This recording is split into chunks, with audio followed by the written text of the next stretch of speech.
start with this. I'm sure that most of you have heard by now. Regis Prograis versus Devin Haney has been officially announced as a DAZN pay-per-view main event for December 9th in San Francisco. We've heard a lot of rumors and rumblings about the fight up until this point. We knew that it was a fight that Matchroom was working on, and they have so gotten it over the line. Devin Haney's ambitious move up in weight, the challenge, hard-hitting 140-pound champion Regis Prograis, was finally officially announced this Tuesday morning. Eddie Hearn's Matchroom Boxing, which will promote their event, revealed what has long been public knowledge, that Prograis versus Haney is set for December 9th in San Francisco. The 12-round fight for Prograis' WBC Super Lightweight title will be the main event of a card held at the Chase Center at the home arena of the NBA's Golden State Warriors. Haney, a resident of Henderson, Nevada, was born in San Francisco and raised in Oakland before his father, Bill Haney, moved him to Las Vegas when he was a teenager. The fight is being met with mixed reviews. The fight by itself is an intriguing fight. It's a good fight, a very good fight, but there's widespread debates as to whether or not it should be a box office fight, a pay-per-view, at a time when there are more pay-per-views out there in the boxing cosmos than there have ever been. Should this be one among them? The price point for the fight that will headline a DAZN pay-per-view show in the United States was not yet revealed in the release sent out Tuesday morning. Pre-sale availability for tickets to the Prograis vs. Haney card will begin October 5th at noon Pacific Standard Time. See Matchroom's X account for more information. Tickets will go on sale to the general public October 6th, also at noon Pacific Time, and can be purchased at www.Chase Center. The price point. They didn't disclose what the price point is going to be yet, but I imagine that existing DAZN subscribers might be able to purchase the pay-per-view at a reduced price. That if the pay-per-view is $80, the non-subscribers, maybe it'll be $60 to existing subscribers. We've seen something like that in the past. Maybe. Finally, we're ready to go on Saturday, December 9th, and I can't wait to put on a show, Prograis said. I've already started training camp, and I'll be more than ready to do what I do best. Devin has done well at 135, but I'm the best in the world at 140, and I will prove that once again. And what will be his second defense of his WBC title, and what is the second fight of his existing Matchroom deal, Devin Haney's first fight as a 140-pounder. It appears that the jeers that immediately ensued after the judges' scorecards were read in his last fight, the Vasyl Lomachenko fight, it appears they haven't dashed his confidence. There are easier ways and easier fights to ease yourself into 140 pounds, a deep division, deeper than some others. He's not choosing to fight some ham and egg guy. He's going straight for the gold. He's going for a champion. It's been a long time coming, Haney said. It's been a dream of mine to fight in my hometown. I'm excited for the opportunity to become a two-division world champion in the city where it all started. The energy in the building is going to be electric. I haven't fought at home since I was an amateur, so I'm looking for my city to show up and show out. As a kid, I always envisioned fighting at the Oracle in Oakland. Now, with the Chase Center, I have two dream locations with a bridge between them. So my first order of business is to blow the roof off the Chase Center on December 9th with an amazing event. I picked a focused and hungry champion to invite to my hometown. Regis is going to try to knock me out, and that's exactly what I need him to be trying to do. This is what you do when you are the youngest promoter in boxing. I'm the real face of boxing, December 9th. Legacy and money. Best of both worlds. And what can be interpreted as a subliminal, a shot at another young guy at or around these weights, popular guy, the most popular to many, Gervonta Davis. Not a legacy fighter. Even though Gervonta's last fight with Ryan Garcia was a commercial success in the legacy sense, what does knocking out Ryan Garcia really mean? He wasn't the best fighter at lightweight or super lightweight. That wasn't a title fight. And you put a catch weight on him. As flawed as he already is, you put a catch weight on him, a rehydration clause on him, when he's little more than just a glorified prospect. A popular one on social media, but still, just a prospect, a guy with a lot to prove. What did you prove beating him? Nothing. Whereas Devin's endeavor is a lot more ambitious. He took on Vasyl Lomachenko, where we were waiting years for Gervonta Davis to finally fight that guy. Devin did it instead, and even though it ended controversially, he still did it. He still showed more cojones than Gervonta. Now he's showing even more, moving up in weight. Moving up to 140 for Regis. Regis Prograis, WBC Super Lightweight Champion Regis Prograis, who predicts an easy fight with Haney. I will hurt this kid. It's going to be a massacre. Since my last fight, They mentioned Devin's name, and that's the only person I've had on my mind, Prograis stated in a press release issued by Matchroom. I will not only beat him, but I will beat him up. I will hurt this kid. It's nothing he can do that's going to stop me from dominating. It's going to be a massacre. Again, I will hurt him. It's the funniest thing. Based on styles, the fight with Vasyl Lomachenko, stylistically, is a more difficult fight for a pure boxer like Devin Haney, because Vasyl Lomachenko's a combination puncher. His work rate, his volume, and his angles, that he's constantly throwing something at you. Stylistically, it's a more difficult fight than a Prograis fight. That's just based on styles, though. Style of the fighters. When you tack on the physicality of the fighters, it becomes a very different conversation, because Regis Prograis is a bigger, much bigger puncher than Vasyl Lomachenko and Devin Haney. The 34-year-old Regis Prograis has knocked out 80% of his opponents since the New Orleans native made his pro debut in April of 2021. Based on styles, a pure boxer like Devin has a tactical advantage over a counterpuncher like Regis, because Regis ain't a volume guy. Not the same combination puncher that Vasyl Lomachenko is, putting together 3, 4, and 5 punch combinations. Regis, like most counterpunchers, is more reserved. They want to make the punches count. They don't want to waste them. They're looking to land a hard shot, but in order to do it, they need a window of opportunity. They need the other man to make a mistake. And pure boxers like Devin, they seldom make mistakes. They seldom take chances. Pure boxers tend to be safety-first fighters, fighting from a safe distance behind their lead hand and thereby limiting the number of countering opportunities to the counterpuncher. The caveat is that this is a particularly strong counterpuncher. Margin for error. That this guy don't throw that many punches, but he doesn't need to hurt you, because he hits hard, a lot harder than anybody you've faced so far. You've got the right base style, but he's got the right amount of power. Right amount to take you out. On paper, this is a tough fight because it's my first fight at a heavier weight, Devin Haney said. I'm comfortable with the plan that we have. God willing, I'm going to be stronger and faster than ever. I'm going to dominate him, and the junior welterweight division is going to be put on notice. Devin has to try to neutralize this guy's power for 12 rounds. He's got the right base style to do it, but the margin for error, that one defensive lapse in judgment, one mistake, and Devin Haney could be put out.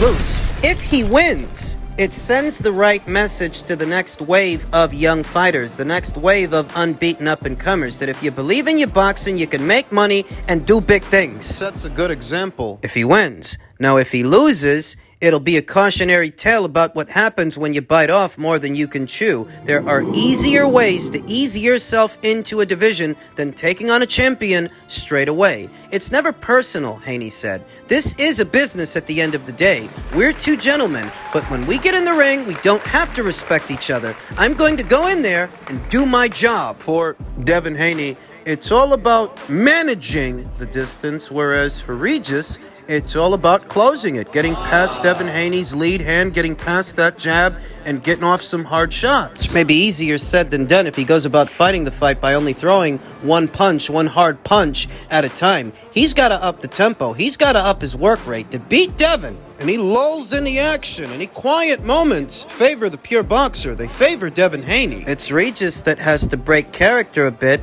and not be so much of a sniper. Be more of a Gatling gun. Punches and bunches, that's the ticket. Pressure and volume. That's how you take a pure boxer out of their comfort zone. We'll talk more about the fight as the fight date approaches. Elsewhere in the world of boxing, ominous rumors and rumblings continue to pour in about the future of Showtime in the sport of boxing. A content creator that goes by the name Raf Elusive 2.0, a reputable one, says, I can confirm that Showtime will not be continuing their boxing schedule after 2024. Following a number of conference calls across the pond over the past fortnight, I can attest that Showtime will be pulling the plug on boxing. After 37 years in the industry, it should be noted that the remaining schedule for the 2023 calendar year will remain unaffected. However, beyond 2024, there are no plans to renew current deals that outside of sporadic pay-per-views. Showbox will no longer be a feature, and if Showtime dabbles in boxing again, it'll be one-off pay-per-view events only, what can only be described as a wavering commitment to the sport, kind of like what we saw from Fox before they pulled the plug. After a while, All you got were pay-per-views from them, not a regular schedule of fights on the regular channel, just box office fights they weren't committed to. Well, how do you know they weren't committed to them? Quality control, that's what gave it away. Fights like Andy Ruiz versus Chris Arreola shouldn't be box office fights. You shouldn't have to pay per view to view that. Fights like Ruiz versus Arreola, Ruiz versus Ortiz, Ortiz versus Martin, Thurman versus Barrios? these are very ordinary fights that should be part of an ordinary schedule. Not pay-per-views, not box office fights. Traditionally, pay-per-view is supposed to be reserved for the biggest of the biggest fights. Not that shit. So when you're seeing fights like those end up behind a paywall, the likeliest explanation is that the broadcaster didn't want to pay for them. Stick them on pay-per-view. Let your fans pay for it. Because the broadcaster doesn't want to. What Raf is describing is in line with the rumor that Eddie Hearn claims to have heard, the rumor that boxing insider Rick Glacier was carrying on about. What this seems to indicate is that boxing on Showtime may continue into the following year. It may continue into 2024 with some adjustments. No regular schedule, just pay-per-views. That format would allow the PBC to honor their existing multi-fight deal with Canelo Alvarez. If all they're doing is pay-per-views, well, that's all he does. But what about the rest of those fighters? What are they going to do? PBC guys. That perhaps are not pay-per-view fighters, perhaps don't fight in box office fights. Well, they'll likely jam-pack cards the following year. A bunch of undercard fights. Look at how many fighters are fighting on the undercard of Canelo versus Charlo. That's a lot of guys. And we might see more of that the following year to accommodate these fighters that are still with the PBC at a time when Showtime has no commitment. That's why there are so many pay-per-views. I think that gets lost on a lot of people, that if Showtime's commitment were stronger to the sport of boxing, you would get a comprehensive schedule of fights on the regular channel, not more pay-per-views. More pay-per-views indicate bigger budget cuts, if there even still is a budget. It's all bad. As we approach this year's end, these rumors about Showtime's future in the sport of boxing, or the lack thereof, are becoming more and more prevalent from more sources. It's all bad. Becoming that much more expensive because on top of what you're already paying for a monthly or annual Showtime subscription, you got to pay for all these pay-per-views. This is what you got to do to watch boxing on Showtime. It's expensive. They are not making it easier on their consumer base, and this is what they've resorted to keep their head above water. In men's heavyweight news, on the heels of Joe Joyce's second defeat to Zhang Zhilei, Frank Warren stated, "We stick by our guys. We don't discard them." Frank garnered some criticism for making the suggestion after the fight that Joe might need to retire. Warren castigated those who were claiming that he had abandoned Joe Joyce, saying his remarks were completely misinterpreted. Warren said he will support Joyce in whatever decision he chooses, and urged skeptics to look at his track record for rehabilitating his fighters, such as heavyweight Daniel Dubois. Joyce, to be sure, insisted immediately after the loss that he would be continuing his career. That's his choice regarding retirement, Warren told IFL TV. The criticism I got was that I was giving him up. I didn't say that. People don't listen. They don't listen to what I said. I know what I said. Go back and listen rather than grab something out of the air and interpret it to something that wasn't even said. I can't be responsible for what they say. I can only be responsible for what I do. But he's the one who made that suggestion. Consider that not but 5 or 6 months ago, ahead of the first Zhilei-Zhang fight, they were talking about Joe Joyce being in the top 5, the top 3, only behind Tyson Fury and Alexander Usyk. There were those out there like Teddy Atlas who were likening him to George Foreman. Only so that 5 or 6 months later, Frank could make the suggestion that he needs to retire, or that he should consider it. I can't be responsible for what they say. I can only be responsible for what I do and what I intend to do. And I intend to stand by Joe Joyce, the same as I stood by Daniel Dubois, the same that I stand by any fighter I work with if they get beat. We bring them back. There are 2 fighters on that card. One suffered a serious hand injury in the super middleweight contender Zach Parker, which was a final eliminator for a world title. We put him back in. We got behind him, and hopefully he'll be back in. There's a difference, though. When they rehabilitated Daniel Dubois after his initial loss to Joe Joyce, you must understand that Daniel Dubois is many, many years younger than Joe Joyce. The same more or less applies to Zach Parker, who they also rehabilitated. He is a younger man than Joe, whereas Joe, he's in his late 30s approaching 40. Frank said that himself. That was part of his observation. He continued, I intend to stand by Joe Joyce, the same as I stood by Daniel Dubois, the same that I stand by any fighter I work with if they get beat. We bring them back. There are 2 fighters on that card. One suffered a serious hand injury in super middleweight contender Zach Parker, which was a final eliminator for a world title. We put him back in, we got behind him, and hopefully he'll be back in contention to get another crack at a title. We've done the same with light heavyweight contender Anthony Yard. It's what we do. We stick by our guys. We don't discard them. I wouldn't do that, and I certainly wouldn't do that because I like working with them. Maybe, but Frank's got to know how it sounds. He's got to know how it looks when he's the one that made that suggestion. 5 or 6 months ago, all you could hear about was how Joe Joyce had taken the division by storm, only so that 5 or 6 months later, the same guy who promotes him could start talking about how he needs to retire. That's a 180. That's a full 180. Night and day. Myself, I don't think that Joe Joyce needs to hang him up, needs to retire, or even consider it just because he lost 2 fights to the same guy. Though his age, it is a factor. You have to understand, he's already an older fighter than Tyson Fury, than Alexander Usyk, than Anthony Joshua. He's older than these guys, but less far along. So maybe a world title and becoming a world champion isn't the most realistic goal at this time. There are still other fights out there that he can be in. Not everybody brings to the table what Zhilei Zhang brings to the table. Joe Joyce was doing all right up until that point. He's got to rehabilitate himself. He's got to rebound. Frank can get him a couple of ham and eggers to get him back in the winner's bracket before he builds himself back up to another big fight and another decent-sized payday. So this is yet another example of how the fight fans themselves and the boxing community at large tends to blow hot and cold